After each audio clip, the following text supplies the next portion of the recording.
Dropshipping is an online business model where you don't need to keep physical inventory of the products you sell. In this step-by-step beginner's guide, we'll discuss what a dropshipping website is and how it works. The first step in creating a dropshipping website is choosing a niche.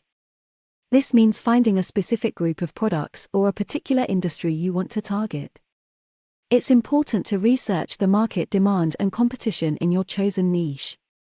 Next, you'll need to choose a platform to build your dropshipping website. Popular options include Shopify, WooCommerce, and Magento. Consider the platform's features, pricing, and customization options before making a decision. Once you've selected a platform, it's time to set up your website. This includes choosing a domain name, designing your website, and adding relevant product information.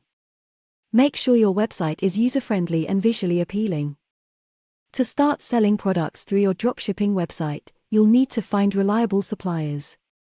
You can use platforms like AliExpress or Oberlo to search for products, import them to your website, and set your own prices. Marketing is crucial to success in dropshipping. You can use strategies like social media marketing, email marketing, and influencer marketing to promote your website and drive traffic. Don't forget to optimize your website's SEO to boost your search engine rankings. In conclusion, dropshipping websites offer a low-risk, low-cost way to start an online business. With careful planning, research, and persistence, you can build a successful dropshipping website and start earning passive income.